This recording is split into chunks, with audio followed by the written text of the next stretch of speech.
Accounts payable for week ending 7/18 was $40,683.57 for a total dispersed of $83,605.14.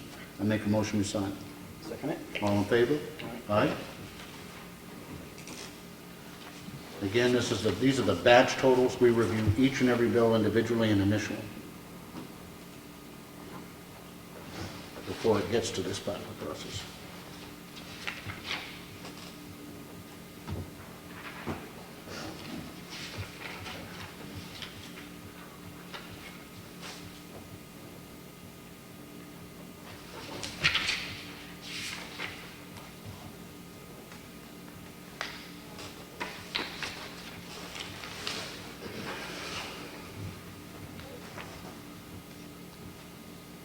You have a copy of an email, and Brad, you might jump in on this. This is from John Corrigan, Safe Routes to School.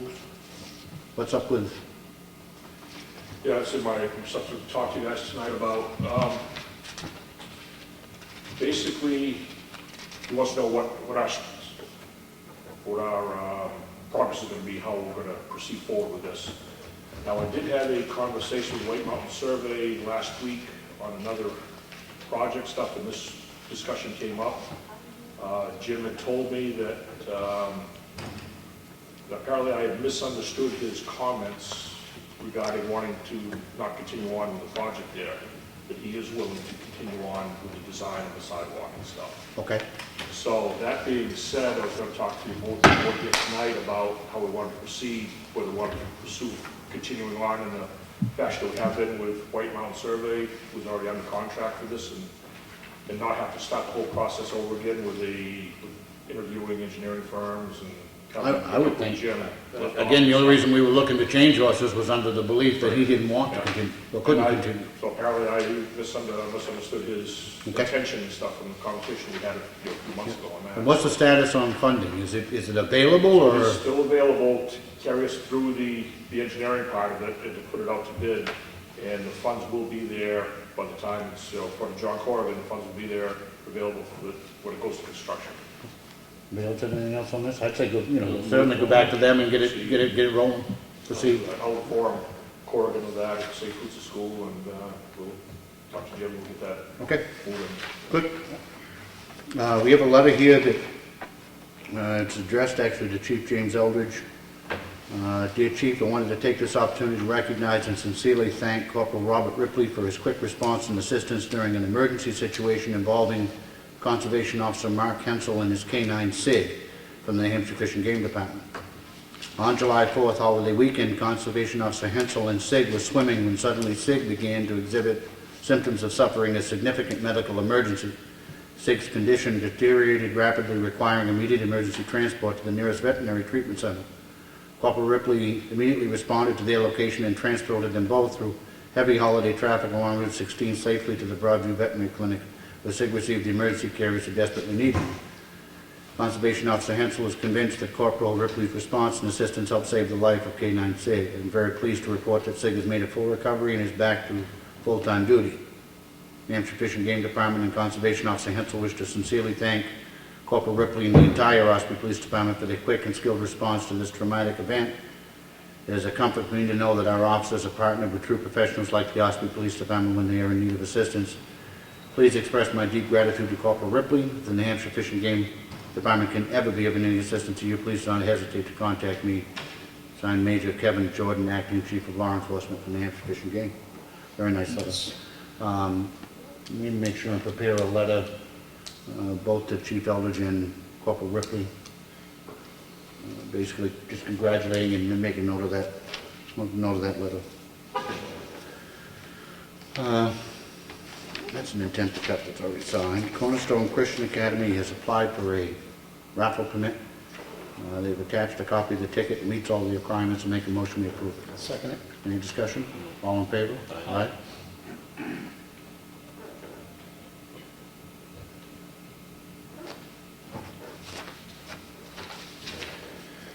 We have a purchase order. This is to Winnipesaukee Lumber. It's for library roof materials in the amount of $9,239.41.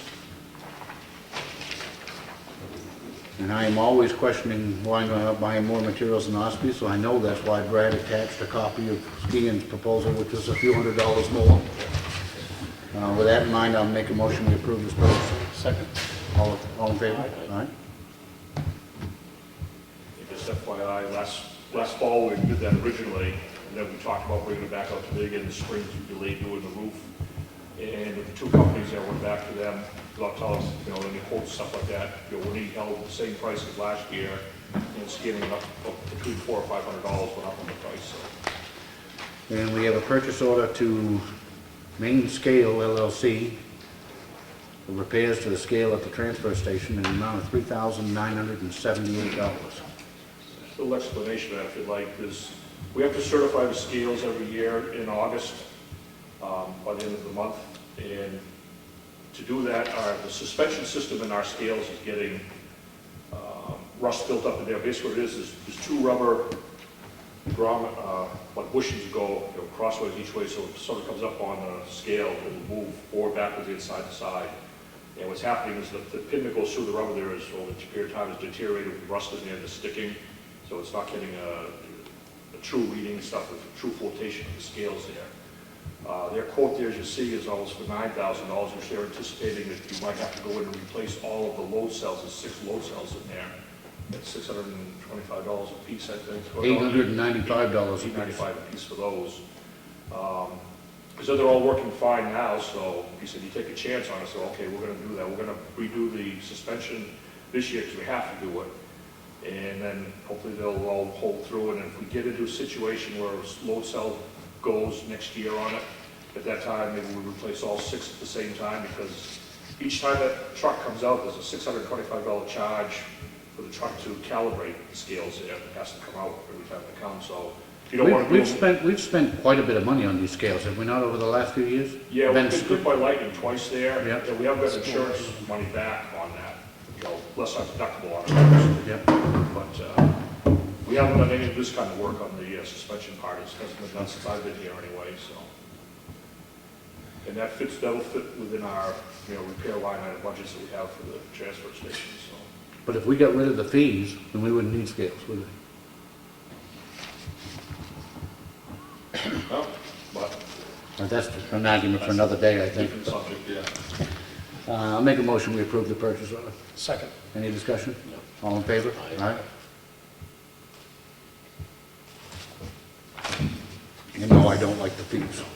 Did you say fees? The fees. Oh, fees. Please, no. Fees. I think there are certain things that people expect to be paid for out of their taxes, and I think that the recycling or dump ought to be one of them, but that's my opinion. This is one we had kicked back actually to our assessor. This is a request for abatement. The assessor recommends that we grant the abatement, and this is for the Puchaz Family Trust. It's a fairly long explanation. It's to settle an appeal before the Board of Land and Tax Appeals. It takes the value from $293,800 to $220,000 on one parcel, and from $84,200 to $41,800 on the other. Did you both have a chance to read this? Yes, I did. I make a motion we approve. I'll second it. Any other discussion? All in favor? Aye.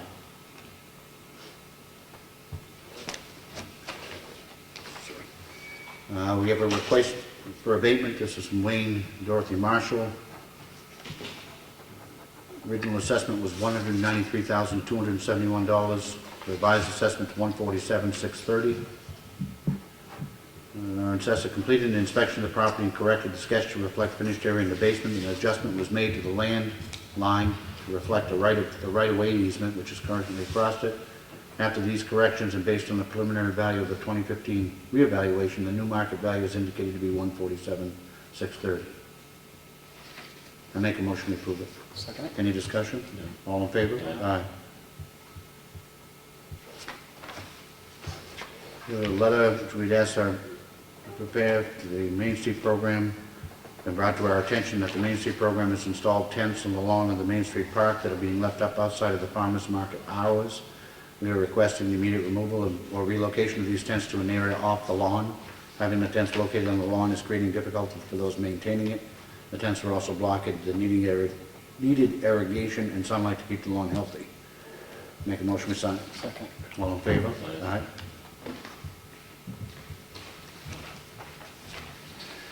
We have a request for abatement. This is from Kathleen Knight, 172 Moultonville Road. Original assessment was $165,000. The revised assessment is $98,700.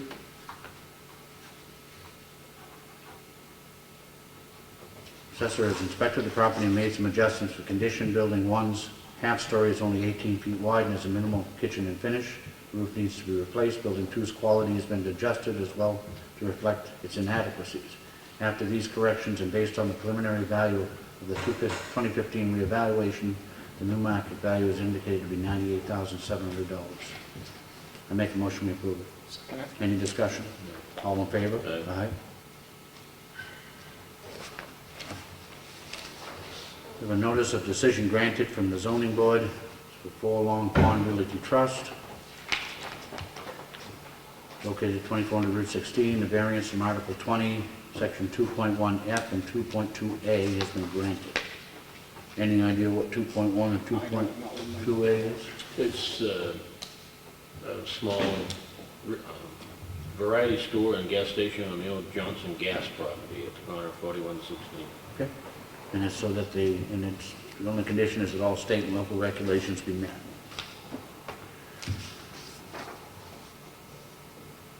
This is a thing the town officials asking us to update our emergency numbers. Has that been taken care of, Ellen? Co-op.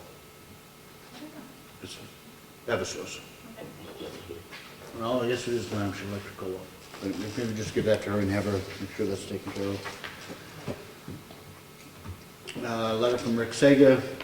We contracted him to do the property auction this fall, and the question, we have one property where the former owner has expressed their interest in exercising their right to buy back a property which was scheduled to be auctioned. Attorney Sager's clarified that there would be no penalty, and we will clarify in future contracts. It's meant to deter the town from removing the property from an auction because, for example, it wanted to keep it to make a park. But in the case where an owner is subject to or able to repurchase their property, there's no penalty from him on the auction side. There should be a revised contract in there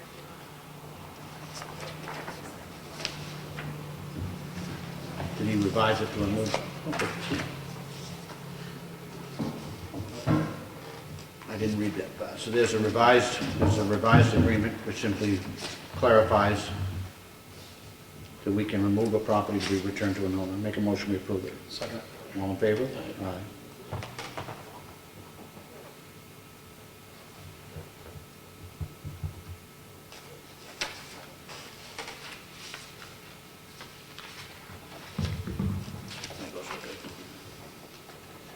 We had the reports from the Division of Public Health Services indicating that both the Mill Pond and Duncan Lake Town Beach passed the water quality testing. We have a note to the Selectmen, Town of Ossipee. I want to give a big thank you to the Highway Department for the quick repairs from the washouts caused by Sunday's torrential rains. Many thanks to all from Roger Reynolds, 115 Granite Road. So make sure and share that with the guys down back. We have a note from to Ellen White, community officials, from Donna Keeley. Eversource will be patrolling several of our distribution and transmission lines this afternoon to visual inspect our equipment and attempt to locate the cause of a power interruption over the weekend. The general area will be from Littleton south towards Plymouth and a bit to the east. Do you have any questions? We have another notice of a decision granted. This is to Tammy White, property located at 69 Ossipee Mountain Road. They're given a variance to operate an auto/truck repair and state inspection garage. We have a notice of intent to cut wood. This is map 241, lot 13 on Bryan Road. Alyssa Valley is the owner. Frank Brown is the logger. This is a supplemental. The taxes have been paid. I make a motion we approve it. Second. All in favor? Aye.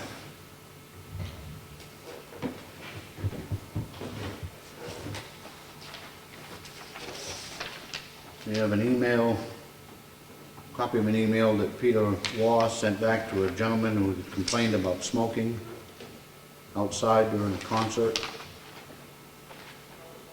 See if anybody will look at it if they'd like.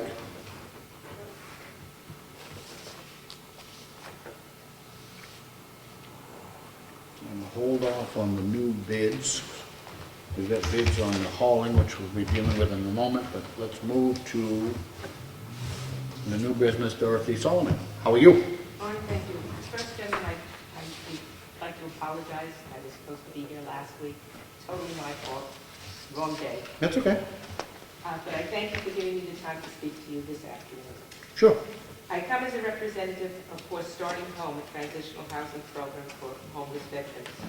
I'm here to ask for your help in persuading the Carroll County delegation that providing the wings of the old nursing home for this project is good for the county as well as for the veterans. Back about 2.5 years ago, I saw a man standing on the corner of Routes 16 and 153 with a sign reading, "Homeless veteran, please help." Normally, we do not see or recognize homelessness, but this was different. He was announcing his needs. I went to see Larry Ayers, then commander of the American Legion Post 46, and had a long discussion about veteran homelessness. Larry, who is now vice chair of the committee, told me that he had long wanted to do something for vets in this regard, but was stymied by the lease agreement of the Post. Thus began the project. What I've learned about homelessness is that it's there, but unrecognized. Some homeless people live outdoors or in their vehicles, but most are couch surfing. They stay with relatives or friends when they can. Carroll County is the only county in New Hampshire that does not have even a shelter for any homeless people. With the exception of Starting Point, a shelter for battered women. Because of this, coming up with numbers of homeless veterans is doubly difficult. The latest number seems to be about 40 homeless veterans in the county, but this is not by any means complete. One of the things I've learned about veterans is that they are not always asked about their veteran status. If one doesn't ask, they don't tell. Having overseen the building of a new county nursing home in Ossipee, I was familiar with the old building. It was no longer viable for use as a nursing home because it could not meet the standards of the state. Among the problems were that it was too small for the numbers of residents and that the halls were too narrow for their safety. But that didn't mean that the building could not be retrofitted for another purpose. We brought in an architect and a contractor to look at the facility, and they found it suitable for use as a housing unit for veterans with necessary improvements. We are proposing to start renovations with the roof of the building. Home Depot is willing to provide the materials for the project, and we have several construction people who are willing to do the work gratis for the veterans.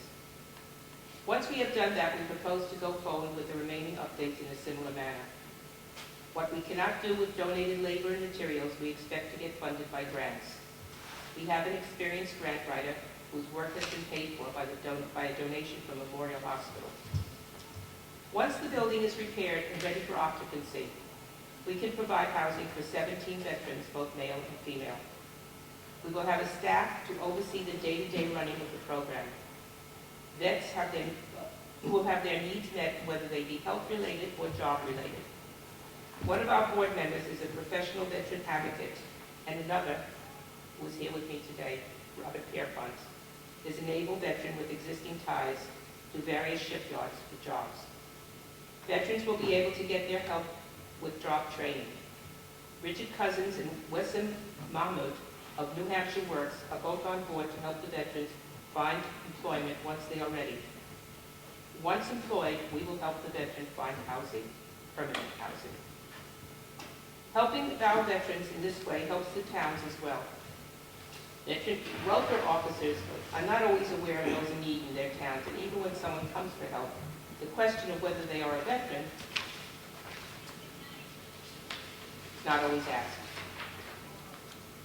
In any case, these men and women have given their all for our country, and we should be ready to do whatever it takes to see that they are taken care of in their time of need. What I am asking the town of Ossipee today is a letter of support for the use of the wings that I can give to the delegation on August 10th.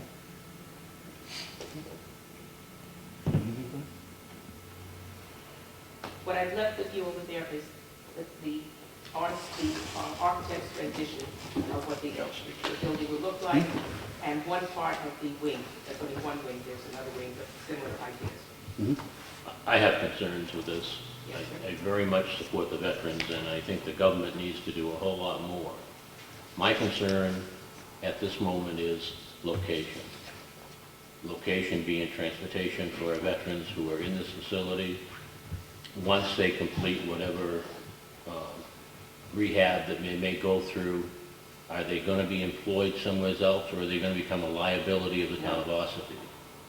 You know, those are my concerns, and I'm not going to jump forward into this at this moment. My position is I'll get to it. My position is that I don't think the United States government does enough to support our veterans, and I think they should do more.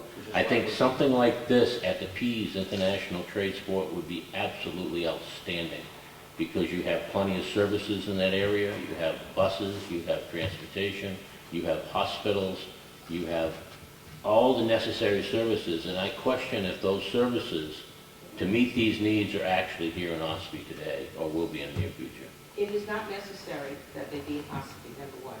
But understanding that when I proposed this almost 2.5 years ago, we did have bus service. Blue Loom was running there 8 times a day. At that point, I didn't know that they were not going to, continue running. But I have been assured, I've been told by the people who are running the Blue Loom that they will come back if we get there. That's number one. Number two, I forgot to select Palm Street. As Dorothy introduced me, I'm Robert Pierpont. I live in Wolfboro. I'm a retired senior chief petty officer, otherwise known as an E8. You're familiar with the services. I served on 7 ships. I retired and went to work as a government contractor and ended up at the Navy Yard in Washington, D.C. I obtained my degree through the GI Bill.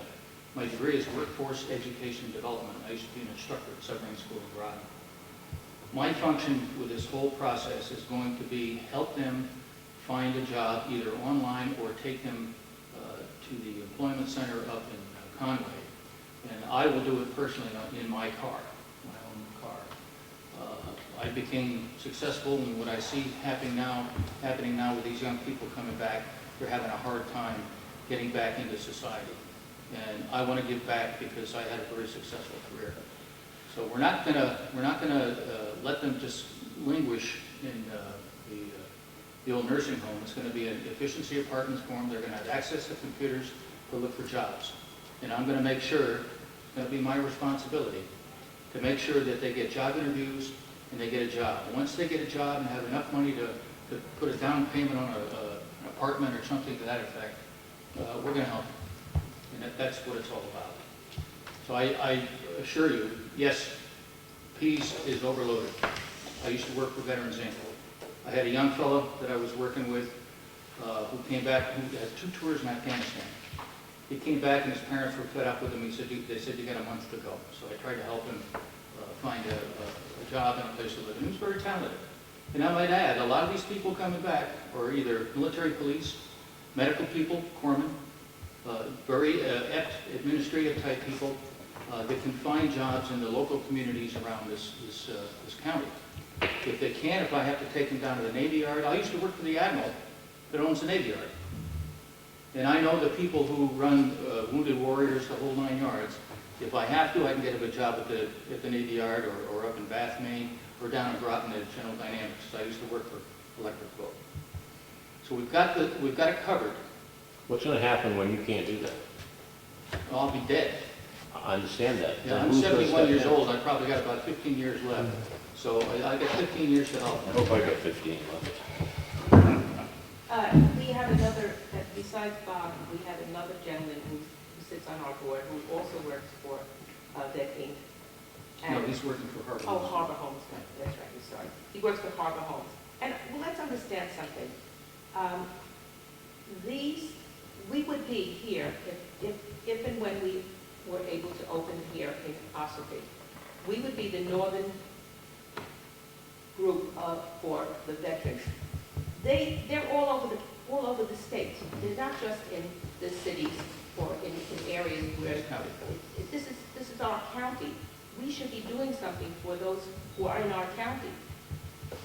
And I couldn't agree with you more, except, and to kind of dovetail a little bit off from what Frank is saying, and I'm not as concerned about the services.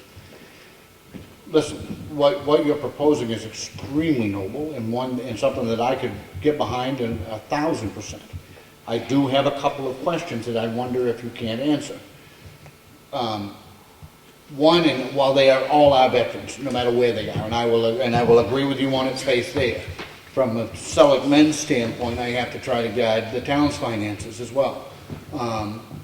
So I guess the point is, what happens when you have a bed available and somebody from Manchester wants to come up here?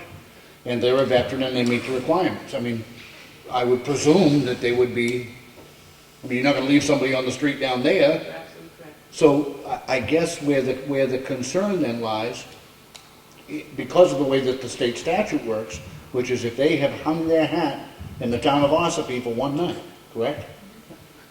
We own them for purposes of welfare.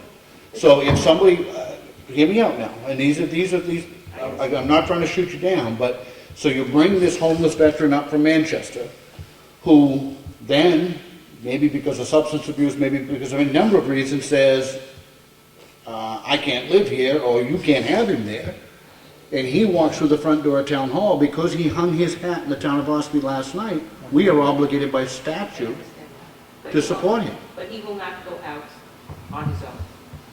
That is what Mike Bryan will do. Mike Bryan works for Harbor Homes.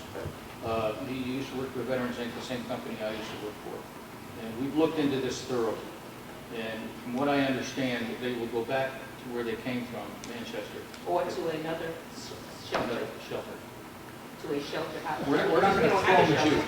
No, I listen, and believe me, when I am going to take you on its face, Dorothy, I mean, we've met and talked many times over the years, and it's all well and good that you're sitting there saying that you've given us some assurances that you're going to do X, Y, or Z, and what I'm saying to you is, there is a state law, state statute, which we're bound by, so the moment they walk to the door, then we are obligated. Never mind what, you know, they can walk in and say to you, I'm just not going to stay here for any number of reasons. You can say that you're going to be able to provide this for them, but if they walk through that door and they hung their hat in the town of Ossipee last night, by statute, we are required to then assist them. And I'm not saying that we shouldn't assist them anyway, but those are some of the things that I have heard about. What do you have down as far as a bylaw, or do you have them yet, that would set up more so, it's not that I doubt you, believe me, more so in writing, laying down what it is that you're telling us that you're going to be able to do? What we are proposing, what we have in our proposal is that if the veteran is unable to complete the program, that we will place him in a facility. He does not walk out the door, or she does not walk out the door, just. But they can walk out. They can, right? Oh, sure they can, yeah. And that's what I'm saying. And I'm not saying that you want, Yeah, but this is a trust factor, right? Correct? You're looking at us and you're saying this is a trust factor. Are these folks going to live up to their obligation? Us? correct. But what I want to, but what I'm asking you, and I'm going to assume on its face that you are trustworthy, and I have no reason to doubt that you aren't. But what I'm saying is I would like to see something in writing to back that up a little bit from your organization. Because this has got to be about more than Dorothy Solomon and Bob Pierpont. I mean, you two, and I'm assuming you have great intentions and great ethics and great morals. Do you have a 501c organization formed? Yes. Do you have bylaws for your organization? Yes. And does it spell out in the bylaws any of the issues that we've been talking about? I have to go back and have On the whole, they do. I mean, to get certainly, into specifics that you're asking, we would have to take a look at it again to see if we address the specifics you're looking for. Because I can tell you, on its face, I am in favor of this. let me just. With those couple of caveats that I would like to see really ironed out in more in writing than simply in a verbal assurance, and that's certainly no Yeah, I disrespect understand what intended. you're saying. It occurs to me that if someone comes to us with a need, I mean, we will advertise and let welfare people know and all that sort of thing. But if they come in on their own, they've come in on their own because they want something. They want to improve their condition.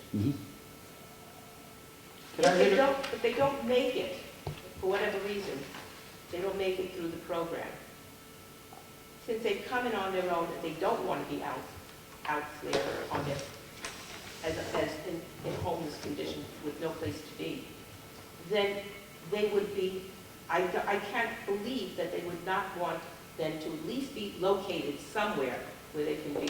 In a perfect world, Dorothy, I would agree with you 1,000%. However, I think that is turning a bit of a rose-colored glass look towards the number of substance abuse and mental health issues that you've got as well. So you're not, I would absolutely agree with you that to simply say a homeless veteran who has no substance abuse and no mental illness, I would agree with you, would probably much prefer to be there than outside. What I'm saying to you, though, is we also know, and we'd be remiss if we didn't say, that is a component with many of the homeless. And that is an area where you know and I know that there are no resources available locally. So when it is, Contrary. it's not available. The VA has already set up new rules that they can go to Huggins, any of the facilities here, and still get covered by the VA. Was that through TRICARE? No, it's the VA. It's Veterans choice, Administration. veterans' choice. Yeah. Now, we're quick to send them off to fight our battles. Oh, I hear you. And Listen. what happens when they come home. Yep, I agree. And that's what concerns me, is because these are my brothers and sisters. Mine as well. I spent half of my career underwater away from my family. And there's a lot of kids that are doing that right now. Well, you better have boots on the ground. And it's just not fair for them to come back and not receive something from us. I agree, and I am also a veteran. As is Bob. Frank, did you serve? Nope, I'm not a veteran, but have a lot of years with the Defense Department. Yeah. But, so I mean, on its face, I am not opposed to this. I have, because of my position as selectman, it is one of my jobs is to be a steward of the town's resources as well. Those are some areas which I think we can work on together that you can clarify them. But in fairness, and certainly no disrespect intended, I would like to see some of those assurances in writing versus just it being verbal. Because again, 5 years from now, Dorothy, you're not going to be sitting there, I may not be sitting here, things change. And if it's not in writing, then things change quickly. So I'd like to see some of those assurances if we could. Bob, do you have anything you want to add? Same as you, Rick. I feel the same way. Being a Vietnam veteran area, I just feel that we got to have some type of assurance that that's not going to happen to the town. But I'm all for it, to be honest with you. Isn't there a law that says that if a person, veteran or not, a person comes from a particular town and relocates, that is that town's responsibility? Ellen, you can help me out on this. I don't know. RSA 165. Yeah, my understanding is, once they have, if somebody walks to the door and says, I'm from Hooksett and I need help, then I think you're absolutely right, and we can refer them to the officials in Hooksett to help them. My understanding is, if it's not just because they're from Hooksett, it's because they have not yet moved. But my understanding has always been, if they slept in the town of Ossipee last night and walked through that door asking for assistance, we are obligated by statute to provide it. I understand what you're saying, but my understanding, and I understand that, and I used to be a selectman, so Yep. I'm familiar with that. But additionally, they're not coming, they're coming from some other location. We are bringing them to Ossipee. So I understand what you're saying. But since we are bringing them, is not the town from which they came responsible? I think that's a great question. I don't think so. But them living there, Once you've moved them here, they're living and there. they spent the night in Ossipee last night. My fear is that we then own them. I know, And if that's not the case, that would make huge bounds towards relieving my concerns about the town of Ossipee getting hit financially. I have no issue with helping veterans. I mean, the mere fact that we even have homeless veterans is despicable. We can all agree on that, I hope. But my concern as a steward for the town of Ossipee is just to try to protect our resources. If you can help get some clarification on that, Ellen, we can certainly work, and we'll bring this up again next week without a problem. We'll have more specificity for you, if Excellent. that's what you're asking. That's all I'm asking. Okay? and I just More want, than- before I leave, I'd just like to leave this with you, and you can give this to your town welfare people. We have started an outsourcing program right now, which is called Starting Home Veterans Connection. And we have 3 locations where veterans can get immediate help through Mike Ryan to, for what their needs may be. And these do not have to be homeless veterans. Very good. It's just Can that. I add one more thing? Sure. These are letters of support signed by not only people in Ossipee, there's quite a few in here, but all over Carroll County, Yep. supporting what we're trying to do. Listen, and you will have one with my signature on it, so long as we can work through some of those concerns. I absolutely support the project, but I believe not doing my job as a selectman if I thought it had the potential to harm us financially to not raise those issues, okay? But, Thank you. Thank you for listening to us. thank you. I looked up RSA 165, if you would like me, I can read it to you. Sure. It says, whenever a person in any town is poor and unable to support himself, he shall be relieved and maintained by the overseers of public welfare of such town, whether or not he has residence there. For the purpose of this chapter, the term residence shall have the same definition as in RSA 21(6)(a). I don't know what that is. Okay, thank you. We'll certainly clarify that. Thank you. Thank you very much for your time. I served 50 years in defense. I got 30 years. Thank you very much. Thank you. Thank you, gentlemen. Make sure that, Thank you. okay. We also have the sealed bids for the hauling.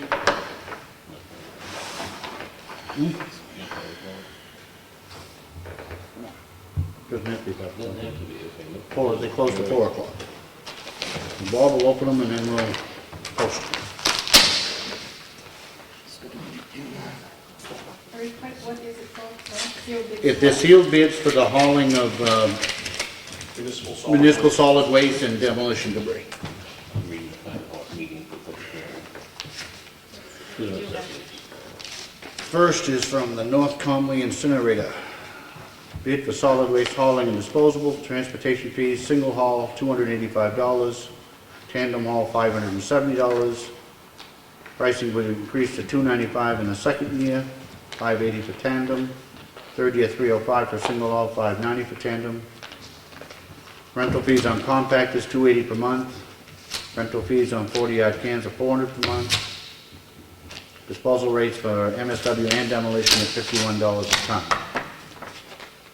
So the fuel surcharge may be imposed when diesel price goes over $3.25 per gallon and is calculated by multiplying number of gallons used per trip by increase per gallon.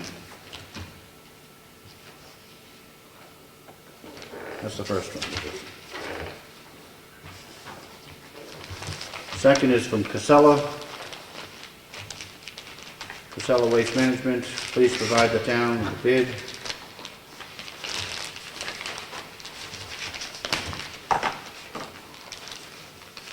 Okay.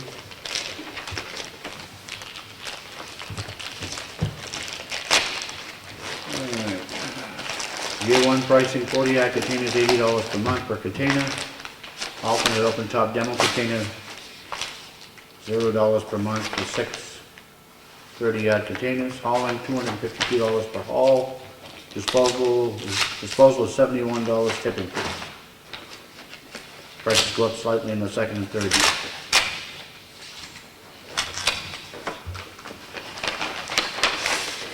Get your work cut out for you, Joe. Yes, you do. And the third one is a very large folder provided by Waste Management.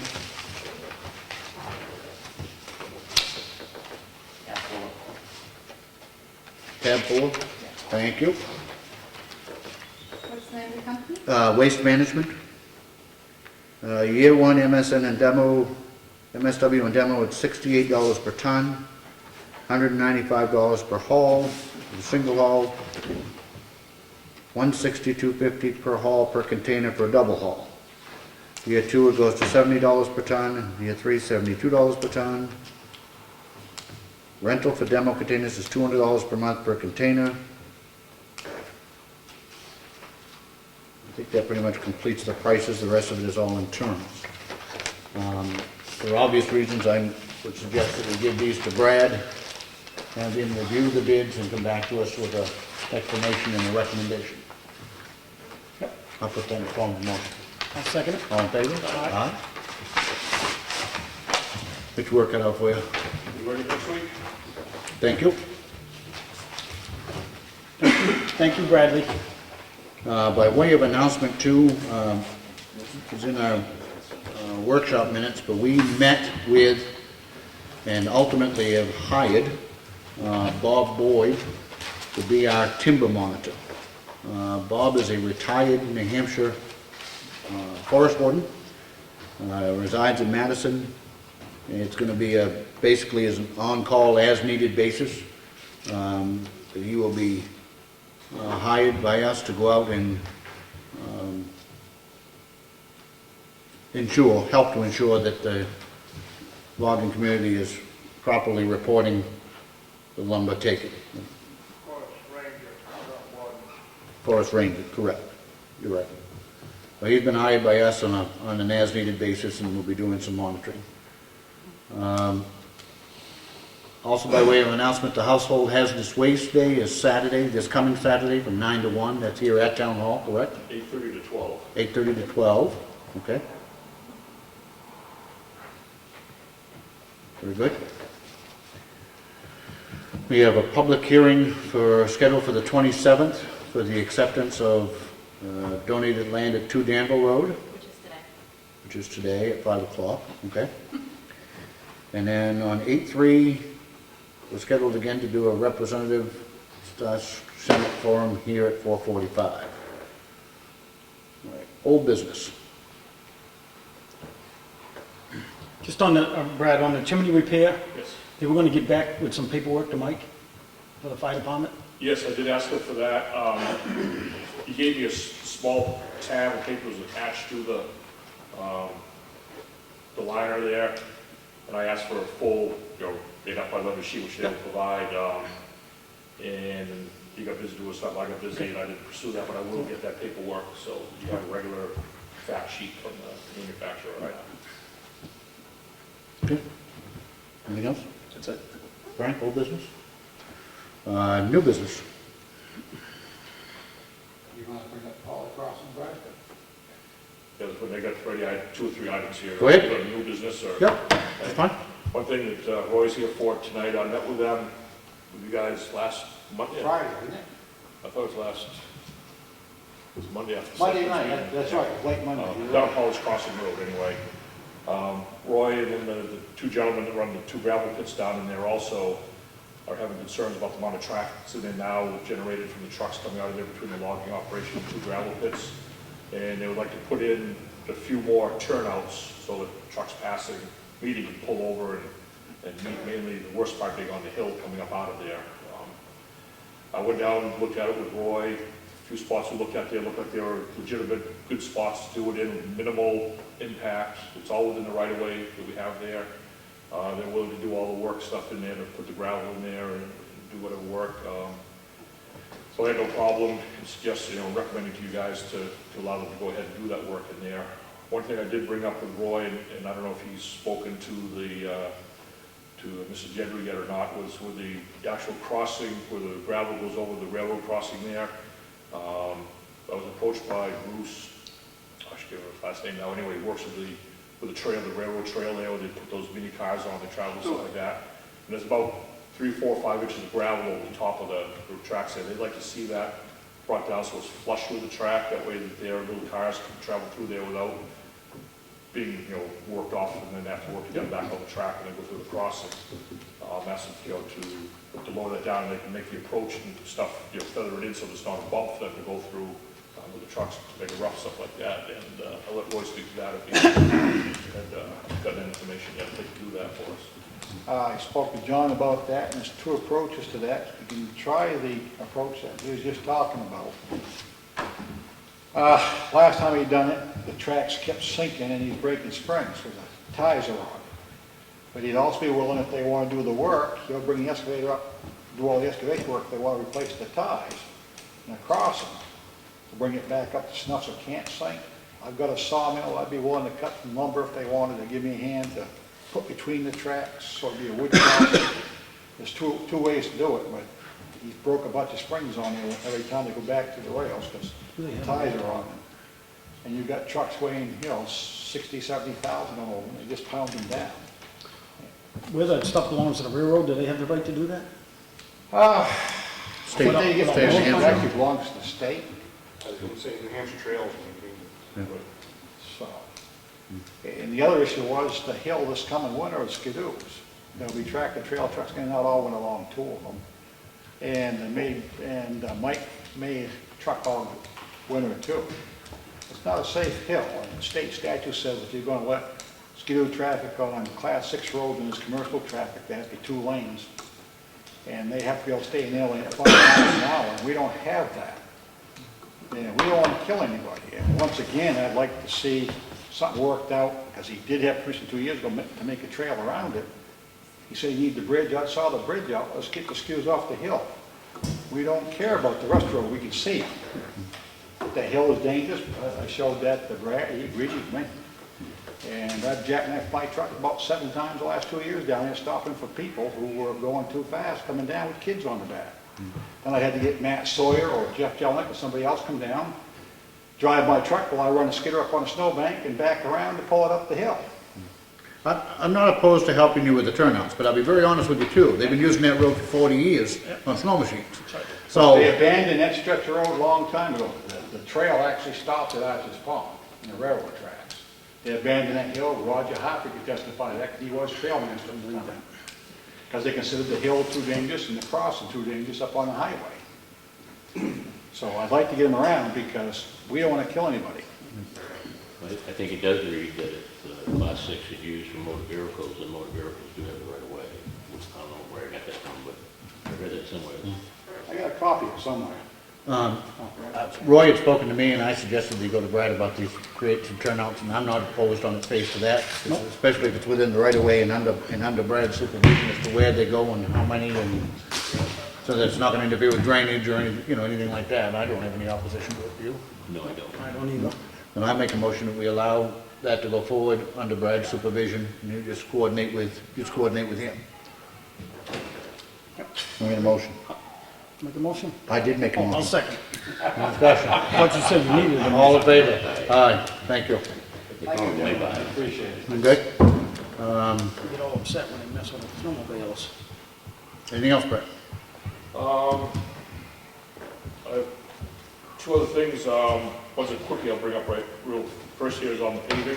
Yep. They should be back here either tomorrow or Wednesday to put the top coat on Mulville Road up here. Yep. We had been running a little over on the tonnage because we were down in this end here, we were curb to curb, went a little bit wider stuff, so we'd have some tonnage.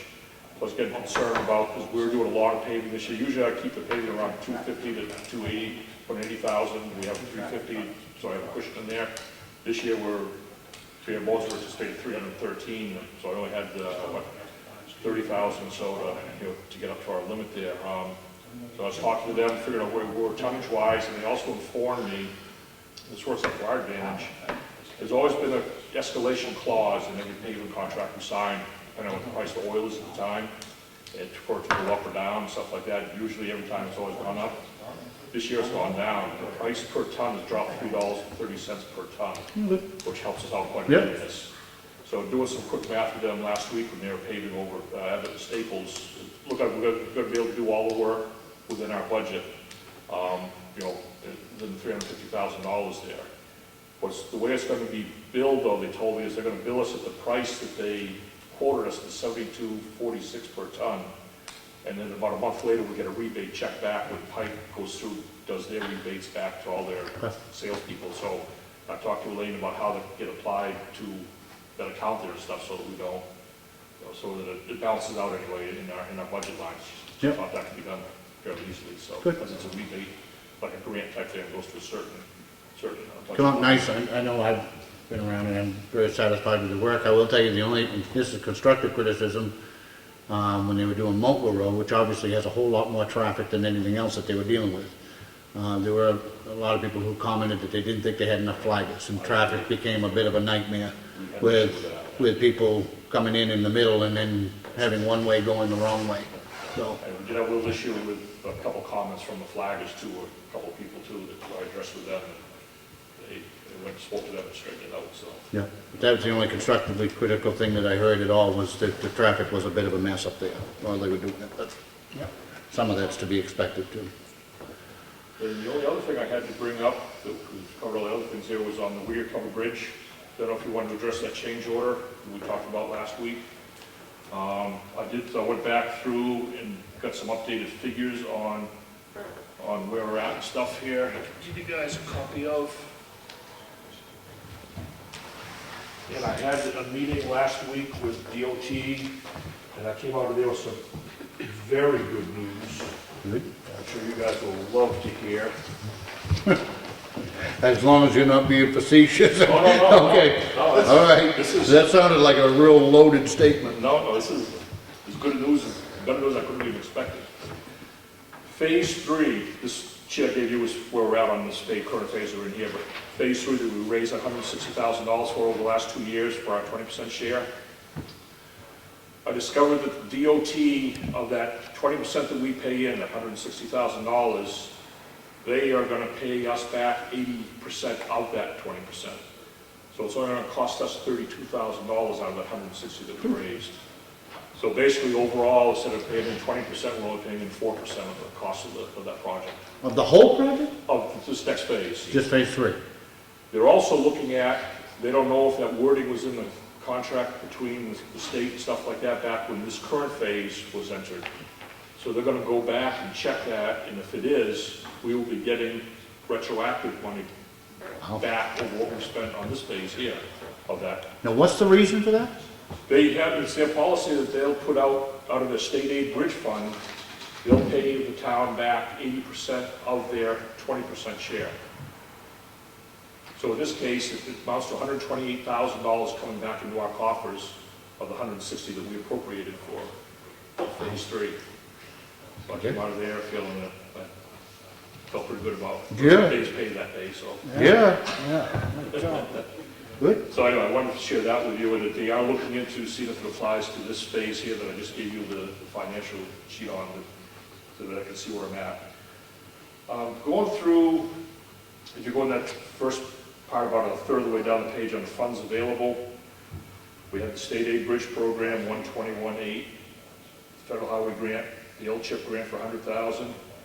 Then I did the math on the town's 20% share of that, part of it being $56,850.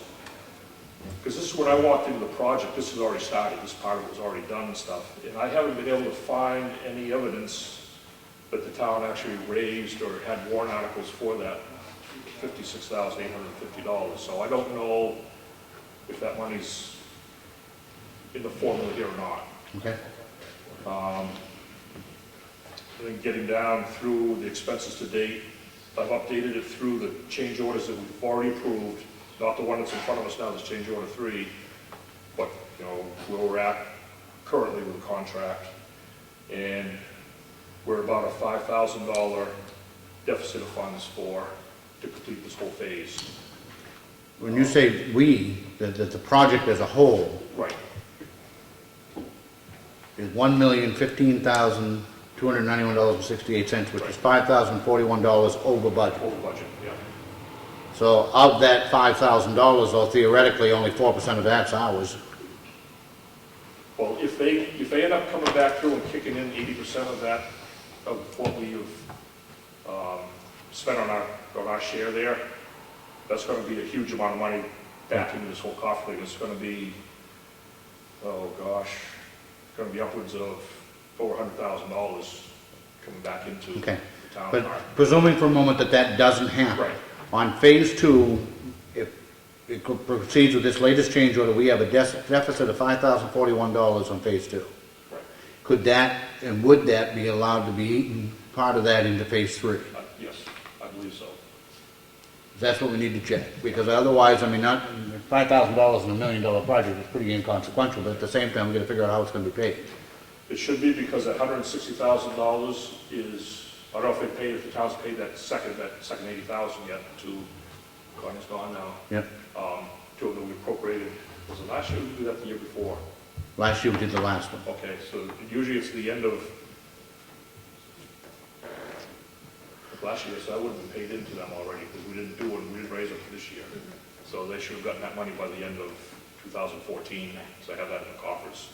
But this doesn't include change order 3, This does not include change order 3, which we're looking at. which we're looking at. $18,000, Yeah, so $19,000. I got dropped a copy off to you guys last week on that. I don't know if you had a chance to look at it or not. That was a change order for $95,000. Correct. And change, which the town share would be about $19,000, and it's about 20%. Frank and I had just, conversations about this in general, about how to proceed with it and stuff if it goes through and things.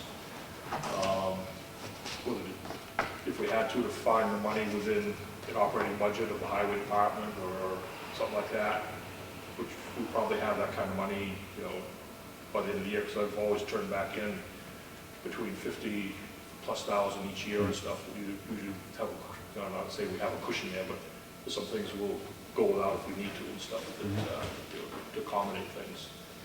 I'm more interested though, is and listen, the change orders, everybody knows that those are gonna be a necessary evil. Right. Are there items, and what was discussed before when I went to the meeting was that there were items that were scheduled to be done in phase two, Right. some of which might be able to be bumped into phase three where there was some contingency money, and then phase two would come in on budget by simply moving. I think we were talking about the decking was one of the things. That's actually already been moved over to phase 3.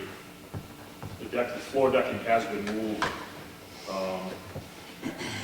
When I was looking at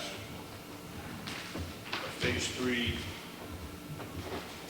I think one of the biggest items was discussed if we moved to phase 3 was the roof, which means the bridge would set there I don't like in the that. winter without a roof. I don't like that. the roof, I think we have to do. I don't like that at all. I don't even want to entertain that as a proposal. Yeah, I have a budget item in there in phase 3 for the bridge decking, to replace all bridge decking for $105,000. It's already in phase 3, so that's already been moved over. Okay. We did talk about there's like an item in there, the no char, which is an item could be postponed for another year, the next year and stuff, which is the kind of the fire retardant spray on there, which I believe was a big number. Was it, what they say, was $10,000 or $15,000, I Yeah, it think. wasn't huge, It but wasn't it was huge, something but it's a that chunk of the money anyway. But that would be better, that would be better down before going across the river if it could be. Oh, definitely, yeah. All right. What is the state's position on the fact that they're running, because that deficit's theirs more than it is ours? Well, I think if we did approve change order 3, it would have to be contingent upon the state approving it and coming up with their funding for the 80%. Yeah. I mean, obviously, we're not gonna foot the bill for the $95,000. No. We don't have the funds to do that. No. And I believe in the conversation we had down there last Wednesday, that it wouldn't, obviously it's not gonna be a problem, but there is money available for these kind of things built into their funding mechanism down there. Okay. So they think it's basically a process going through channels down there, federal highway, has to approve it, because ultimately it comes from them for this. And Hoyle and Tanner's been through the change orders, and that's the negotiated, basically the negotiated settlement. It is, yeah. Okay. Hoyle Taylor's at the meeting, would be Yep. down there on Wednesday, so. And they agree on the work in that change order. Yeah. too. Correct. Yep. And it's a negotiated final price between both, all the Yeah. parties. Okay. Well, my suggestion would be that if you guys want to approve that change order, we still have a copy there or not, or whatever, we could, or we could bring it up next week too, to, if you want a chance to review it again and stuff. through pending, obviously, DOT, approval and financing of their 80%. I don't have a problem doing that. I mean, I don't have the copy with me, but I'd make a motion to approve change order 3 contingent upon state approval. We'll find the money within our budget to pay for it. Yeah. We may I look believe at we're good on it because the 160,000 is in there already. Correct. Even though we'll just be tapping into some of that in phase 2 rather than phase 3, knowing that we're going to get the next. But it's all in the Whittier Covered Bridge expendable trust. It is. So yes. Yeah. I don't think it's going to be an issue. So we have the funding sitting there to do the bills and stuff, Correct. so. I'll second it. Any discussion? All in favor? Aye. And then we'll give you your thing to be able to go with. Yep. Anything else, Brett? I think that was, that covered all my items I had, so. Okay. One more thing, Megan, under new business, and that was just by way of announcement that Chris Siemens, one of our employees, his dad died. The visiting hours are tonight. I know I'm going. I'm going to be able to stop up, and Bob's going. And we certainly, on behalf of the town, extend our deepest condolences to Chris and his family. Public input. Yes. Are you sure? Yep. Well, Brad, you can. Duncan Lake Town Beach. It has been 1 week since I have come in front of you guys Yes, and it has. complained about the erosion. And I was told that by the end of the week, the supplies would be dumped at the beach to be taken care of. Nothing has happened. Nothing. I do realize that. We did, as Rick had mentioned, unfortunately, we're down one more member this whole week that we didn't anticipate. Last week's meeting there with Chris being out and in dealing with the washouts that we had there, our priority is road repairs and stuff.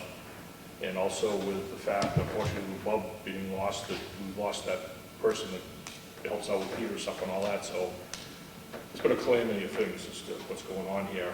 Do we have a realistic expectation of when it will be done? Yeah, this week easily for sure. We'll be getting Chris back some point this week. Not sure what day yet. And we are getting caught up with our washout stuff, and we're caught up with our pavers as far as our guys having to do work alongside of them doing the parts that we're responsible for. But I would expect within the next day or two, I'd like to do it sooner than later, knowing this heat hot spell's coming in, starting pretty warm now, but it's starting tomorrow. Wednesday is supposed to be brutal, so. We're also expecting more thunderstorms. Yeah. Yeah. Okay. And I've talked to Peter This about week? it. I've talked to Peter about it, how we want to do it. We want to put the stone underneath it to lock it in, give the water place to be able to travel slowly underneath it, then get the sand back over the top to protect the kids from the stumps and the rocks. I'm going to hold you to that Okay. because I'm not going to be here next week to come back and complain. Okay. So it'll be the week after if it's nothing. We get a vacation too. Is that it? Okay, no, I'm sorry. So we were told that we cannot bring equipment down to the Beach Protection or Environmental Protection Act to come down and to remove the stones and everything, but yet a pickup truck with a little, I don't know what it's called, the little thing to reshape the beach can go down and do that? Pushing it. I'm sorry.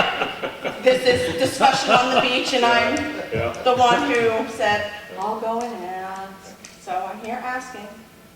My understanding is if you are going to disturb, now you define disturb, Okay.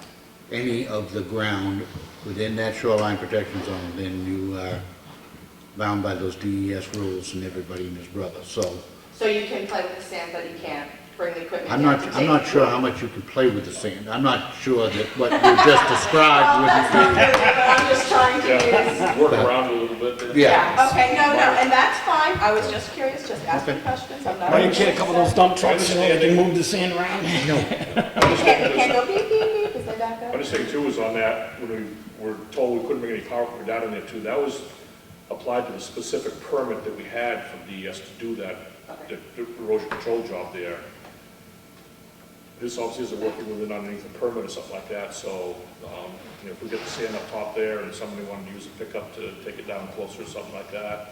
Oh, no, that is fine. I was just told that a truck was going to come onto the beach and reshape the beach because the beach is misshaped now because of the washout and everything else.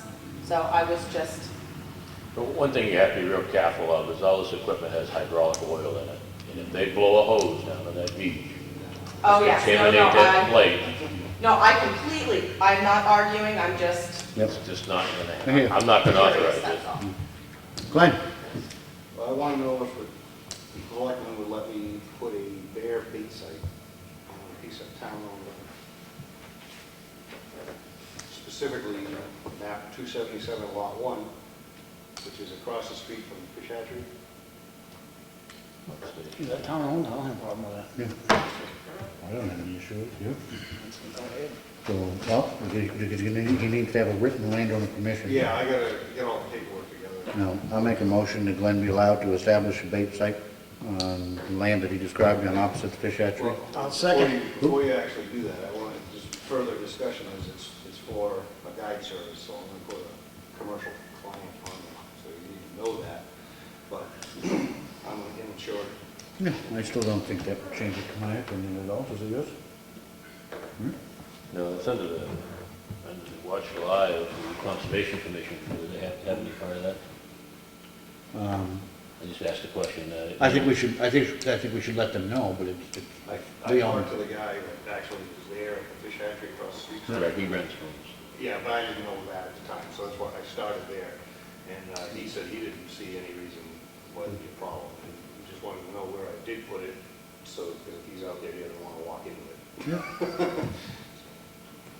I already worked that out there. I'm not sure that any opposition, so I have no problem with it personally. Well, I make a motion we do it. Second.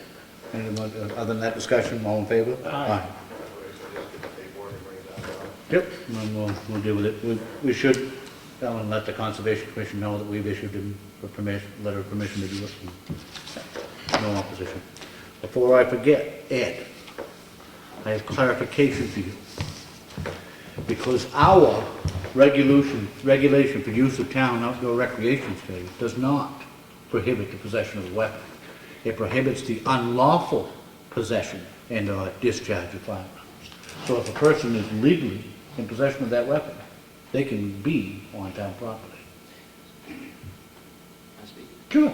So you don't have any beach town ordinances on a sign like Guilford or Milton does, where it specifically We have says. some, but I don't think, not that I'm aware of this, it's in our rule sheet, but it's only that the following is prohibited at all town-owned properties, not just beaches.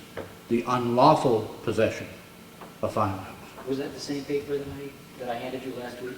I don't know. Because that was from the rec department, the I one don't that I know. handed you. But this is the one we're going by.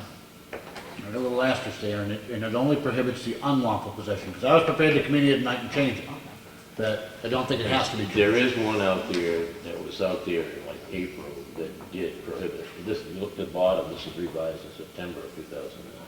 So there are some old copies of this regulation. So you probably have your hands on it. That's the one that's on our town website, that's the one that's the most current, and that's the one that we're going by. That it does not prohibit possession of a firearm on town property.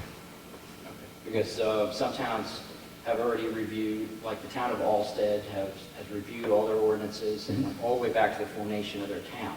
Yep. To make sure all of the regulations and rules are the same. Yep. Because many towns have not cleaned it up Yep. over the years, so I didn't realize it says unlawful possession.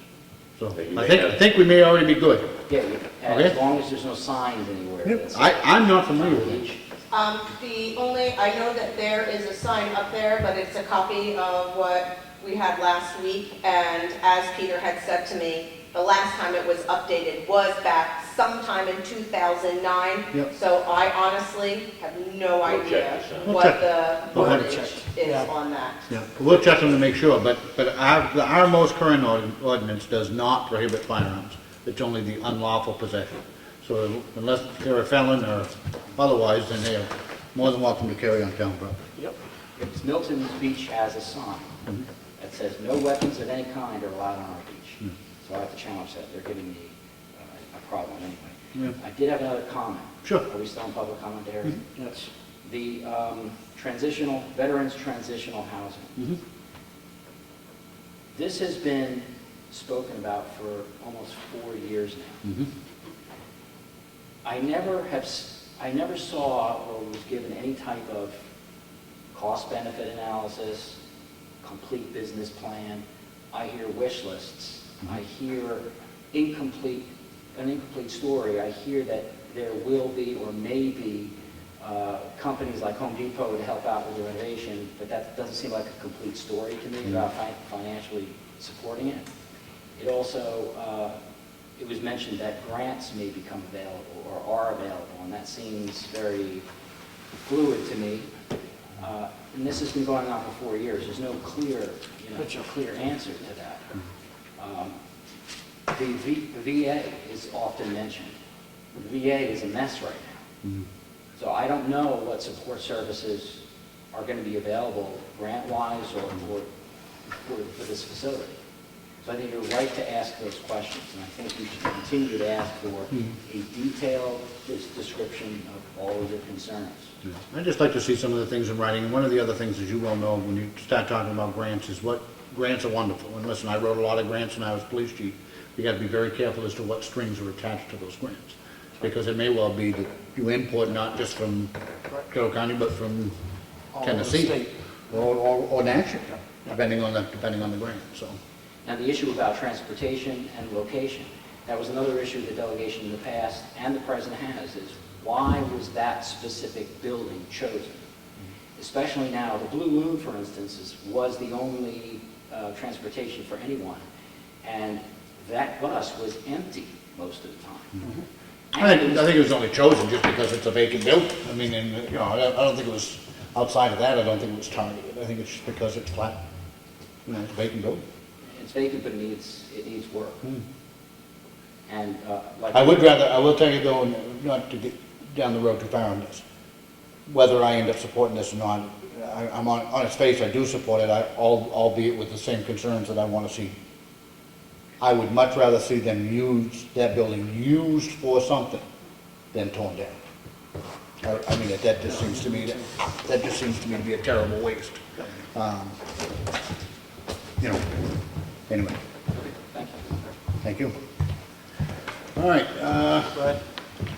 One more thing just came to mind here when you guys were talking about beach signs and stuff.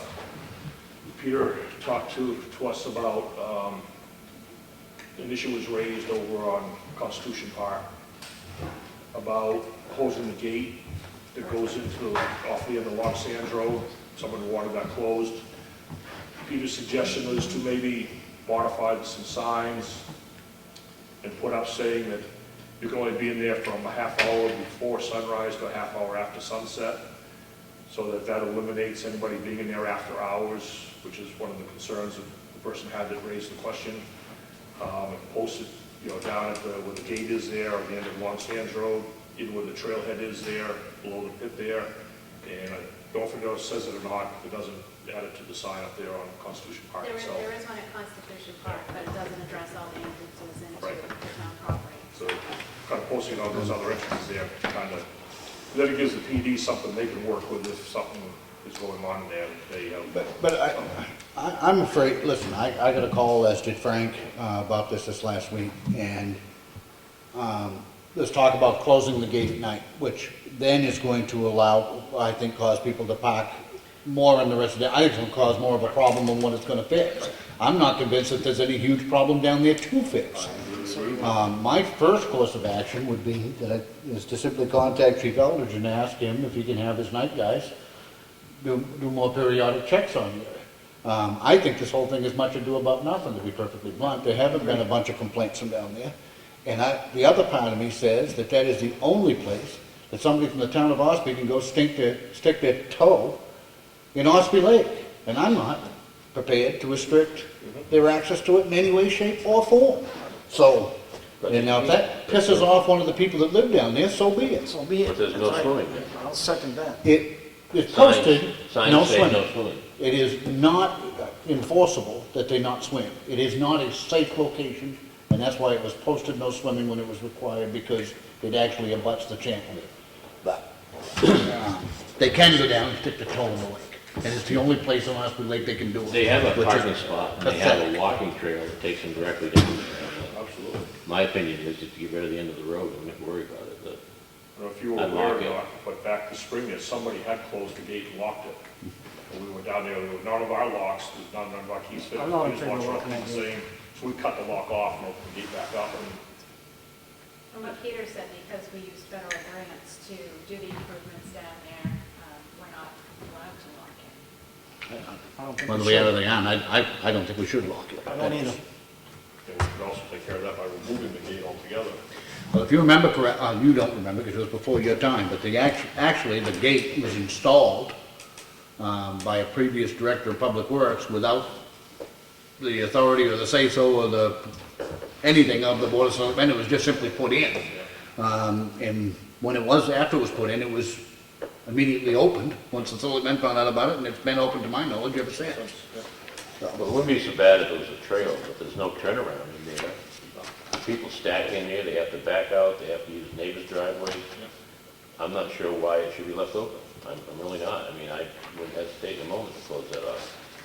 But you've got a 2-to-1 on the board, so it stays open. The other part of it is though, Frank, I mean, you say that there's another parking area, and there is, but you're also gonna have the physical ability to walk 500 feet of elevated walkway in order to get from the other parking area to the beach. Right now, somebody can drive down there and they can see the beach. So it does, even though there is another parking area, it is a significant distance from the beach. But if you're gonna have that as an area for cars and a parking area, why don't you have a parking area down there? A bigger parking area? Where people can go in, turn around. Oh, I park agree, their car. we'll fund it this year. Yeah, fine. Expand the parking. I'd lock it. You put a trailer down there, Yeah. so they use it for fill. Three Jersey barriers and a paddle lock, resolve it. Thankfully, you don't have another boat. That's right. Yes, I have a question when he's gone. Who is Glenn?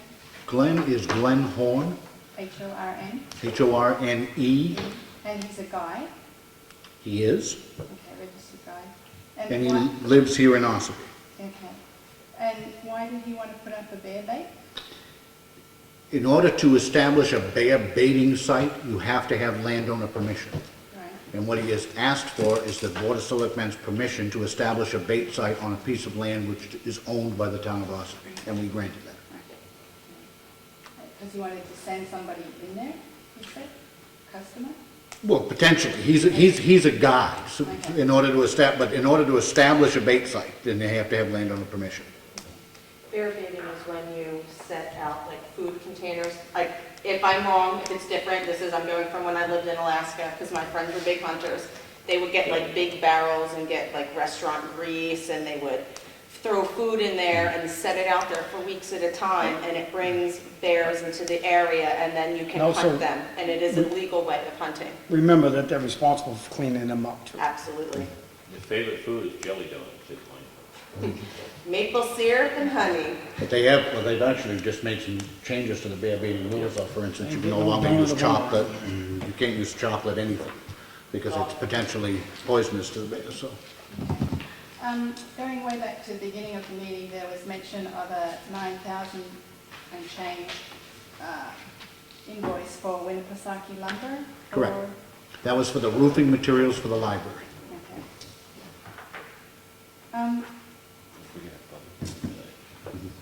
The property auction that Rick Sager is involved in, is that the Mountain View Trailer Park that you talked about? No, this is on, how many parcels were there altogether, do you remember?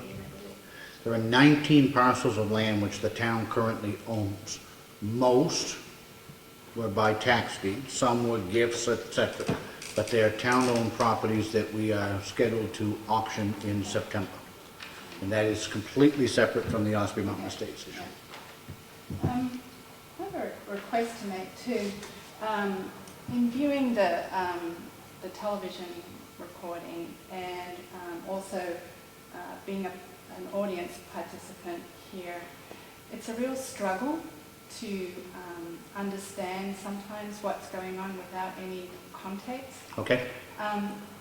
Might it be possible that particularly people in the audience in the public session, introduce themselves and just up front give a little synopsis of why they're there. And also some of the things that you bring up and discuss amongst yourselves. There's not a lot of context there. Okay. It's really hard to follow. Sure. And so I can always call Ellen and Yeah. get the information, but I'm also thinking about people Absolutely. who And we want to be clear, and in fairness, what happens, I'm sure, is some of these issues are issues that we've been dealing with for months and months and Right. months and months. Yeah. So I can understand why that would be an issue, and I don't have a problem in the world trying to be more explainative. I don't have a problem with people coming in and introducing themselves, because we need to know who they are as well. I don't want, though, to do anything which would discourage people from coming in and participating in the meeting in any way, shape, or form. But they're not doing that. They're typically not introducing themselves. Okay. You Sure. guys know them. Yeah. Yeah, and we'll try to be better on And that. I have a wicked deadline. We'll try to do better on that. Anything else? We do have a scheduled public hearing, which nobody's here for anyway. I didn't expect that there would be, but we do need to do it. And this is a public notice of a public hearing, and it's pursuant to RSA 4114A. It's for acquisition of land, acquisition or sale of land, buildings, or both. And this is the town of Ossipee holding a public hearing on Monday, July 27th, 2015, and Monday, August 10th, 2015, at 5 p.m. at the town hall, to discuss the acceptance of one parcel of land located at 2 Danville Road, map 23, lot 4, being donated. Copies of the assessment card and tax map are available at the Ossipee Town Hall Monday through Friday from 8 to 4:30, and on the website at www.ossipee.org. I do, in fact, open the public hearing in the acquisition of this land. This being the first, I don't know if you can get a close-up of that or not, but it being the first public hearing of it. What we're talking about is an extremely small, 0.22 acres of land, which is on Danville Road and actually abuts Ossipee Lake. It is predominantly wet. It is, I don't think of any use. I don't think it is built. I think it's a completely unbuildable lot anyway. The folks that owned it approached the town about donating it to the conservation so that it would be simply protected. It has been provided to our Conservation Commission. They have commented and in fact voted in the affirmative to have the town accept this piece of property and that it was worthy of being protected. Other than that, I don't think there's a lot. I do have a copy of the Conservation Commission minutes, which and Planning Board as well, both of which have commented and voted in favor of the town accepting this particular parcel of land. Is there anybody that would like to comment on it at all? Is it accessible by land? It is, off from Danville Road, correct. So what would be, you would incur liability if people were on it? Is that- No, land in the state of New Hampshire, which is not specifically posted, is presumed open. So, we wouldn't have any more liability than we would on any other property, as far as somebody going on it.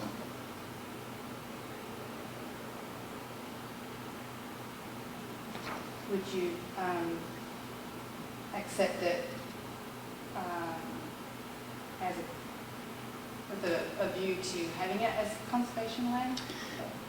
Well, listen, I wish somebody was donating a big piece of land on Ossipee Lake that we could establish a nice town beach on, but one where we could park.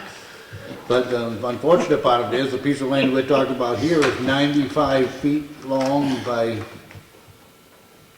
100 feet. So it's 0.22 acres, and it is, as I said, predominantly swamp and not really fit for anything else. It's one of those things, to be perfectly honest with you, if the folks that currently own it don't want it, which they don't want it, it serves absolutely no purpose to them. If they went 3 years without paying their taxes on it, then we'd end up with it anyway. And we would have incurred a pretty significant bill in order to get there. In this particular case, it is a very small parcel of land which they don't want. They want to donate to the town. Because it is at the end of our road, it may, it may in some help, in some way, assist with snow removal or something at some point down the road, I don't know. But it is at the very end of Danville Road. We don't maintain Danville. Yeah. It's Class 6. Class 6. So, but it may at some point serve a purpose, but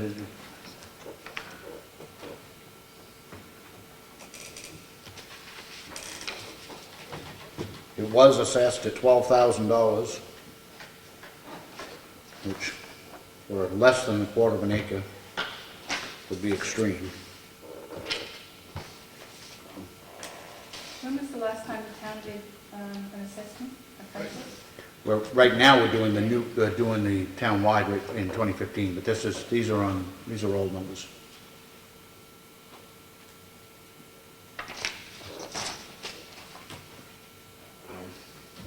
There are no other public, did you have Is something? there an easement on that, or you're just gonna own it? No, they flat want to donate it, which means they would donate it by quitclaim deed. So To you us. have to make up for the taxes that you will not receive off of it, is that correct? Correct. Correct. Anytime, and that is a consideration, especially on larger tracts of land. Anytime you put something in conservation or accept something in conservation, you're taking it off the tax rolls, which simply then spreads that tax burden amongst fewer people. So would you recommend to the owners that they first try and sell it privately so the town avoids that? Do you have a policy around that? If it were a more suitable piece of land, then absolutely. I'm not myself in favor of conserving something unless there's a purpose there's a real good reason for conserving. And there are some parcels around that I've been very happy went into conservation easement because it protects them forever. You know, areas that I like to hunt and fish. This particular one, while I would normally, there is nobody going to buy it. It is literally, if you went down there today, it is swampy. It is completely unusable for anything. So in that regard, I don't think that we're taking anything. You take a piece of property with Ossipee Lake frontage with a $12,000 assessment on it, that should tell you that it's most probably underwater, and it's really suitable for the local habitat of, our ducks and some of our wildlife. It's just a piece of land that, if it had any value and could be used, it certainly wouldn't be assessed at $12,000. So it's not a buildable lot? No, it's not. So there's no way anybody could put a structure No. on it, so that already blocks out Correct. any use. It's just, it's not big enough and it is predominantly wet. If it was, we wouldn't be having this on. Would it be worth a considerable amount So, of yeah, money? considerable amount of money. So, And it's nice to have a piece of the lake that can stay open for wildlife. Could you put like a boardwalk into it with a viewing area or something? I don't know. I don't know that I don't even know that it's that big. It's only 95 feet from the road to the lake. So, anyway, so no other, we have to have a second hearing in order to accept it. That second hearing is already scheduled for August 10th. August 10th? August 10th, again at 5 o'clock. And after that meeting, then we'll vote on it as to whether or not to accept it. There's no other input on that. I'm going to close the public hearing on the acquisition of the land. I see Kelly back there with a whole stack of papers, so I know what that means. We do have a need then to go into non-public session under RSA 91A32C, which is to meet with our tax collector on taxpayer issue. Do it by roll call vote. Mr. Freeman? Yes. And Frank Riley? Yes. And Rick Morgan, yes. I'd say we will return as soon as we can, but she has a big stack. And a big grid. Are you allowed to say what they are, what you're looking at? What they are, when we meet with the tax collector, it's on working with taxpayers who are behind on their taxes and working on collecting them, setting up payment arrangements, etc.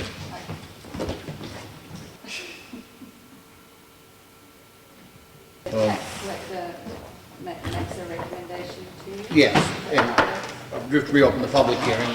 We actually didn't finish You can see the stack, so we are going to be having a workshop Wednesday morning at 9 o'clock here to finish up with the tax collector, just in the interest of time and us wanting to be able to go to the visiting hours for Oh, right. Chris's dad, so we'll be finishing those up on Wednesday. The answer to your question is yes. In particular, the reason we had so many right now is the deadline was July 24th.